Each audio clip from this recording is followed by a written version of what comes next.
केदारनाथ ज्योतिर्लिंग। केदारनाथ महादेव के विषय में कई कथाएं हैं। स्कंद पुराण में लिखा है कि एक बार केदार क्षेत्र के विषय में जब पार्वती जी ने शिव से पूछा, तब भगवान शिव ने उन्हें बताया कि केदार क्षेत्र उन्हें अत्यंत प्रिय है। वे यहाँ सदा अपने गणों के साथ निवास करते हैं। इस क्षेत्र में वे तब से रहते हैं जब उन्होंने सृष्टि की रचना के लिए ब्रह्मा का रूप धारण किया था। स्कंद पुराण में इस स्थान की महिमा का एक वर्णन यह भी मिलता है कि एक बहेलिया था जिसे हिरण का मांस खाना अत्यंत प्रिय था। एक बार यह शिकार की तलाश में केदार क्षेत्र में आया। पूरे दिन भटकने के बाद भी उससे शिकार नहीं मिला। संध्या के समय नारद मुनि इस क्षेत्र में आए तो दूर से बहेलिया उन्हें हिरण समझकर उन पर बाण चलाने के लिए तैयार हुआ। जब तक वह बाण चलाता, सूर्य पूरी तरह डूब गया। अंधेरा होने पर उसने देखा कि एक सर्प मेढक को निगल रहा है। मृत होने के बाद मेढक शिव रूप में परिवर्तित हो गया। इसी प्रकार बहेलिया ने देखा कि एक हिरण को सिंह मार रहा है।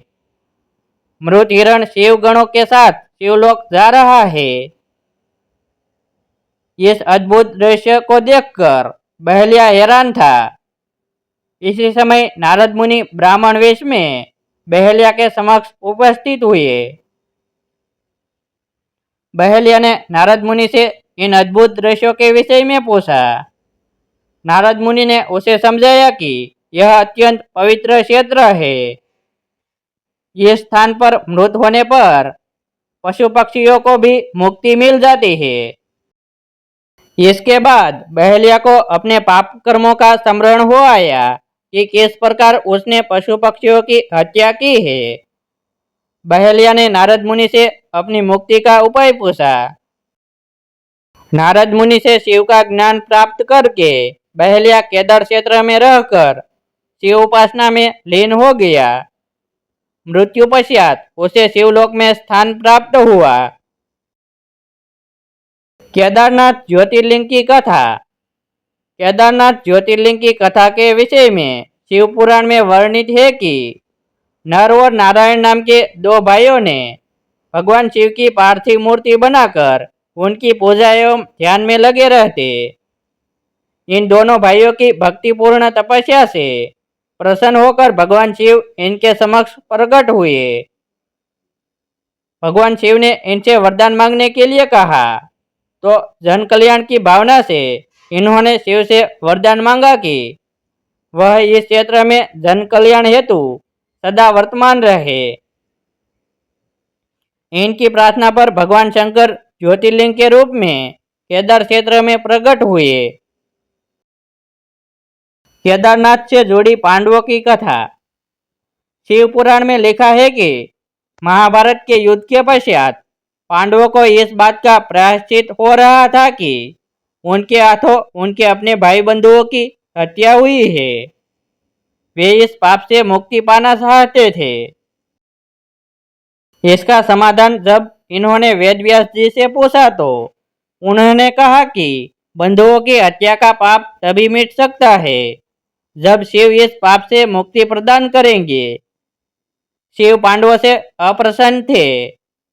अतः पांडव जब विश्वनाथ के दर्शन के लिए काशी पहुंचे, तब वहां शंकर प्रत्यक्ष प्रकट नहीं हुए। शिव को ढूंढते हुए पांचों पांडव केदारनाथ पहुंच गए।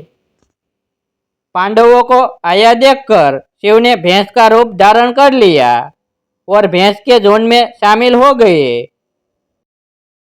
शिव की पहचान करने के लिए भीम एक गुफा के मुख के पास पैर फैलाकर खड़ा हो गया। सभी भैंस उनके पैर के बीच से होकर निकलने लगी, लेकिन भैंस बने शिव ने पैर के बीच से जाना स्वीकार नहीं किया। इससे पांडवों ने शिव को पहचान लिया। इसके बाद शिव वहां भूमि में विलीन होने लगे।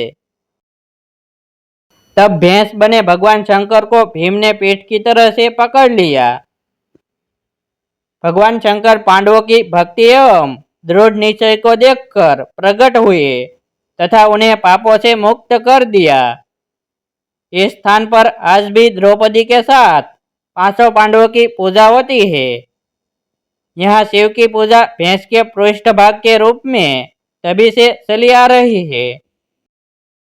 शिव पुराण का नया भाग देखने के लिए हमारी YouTube चैनल सब्सक्राइब करें, वीडियो को लाइक करें और अपने मित्रों के साथ शेयर करें।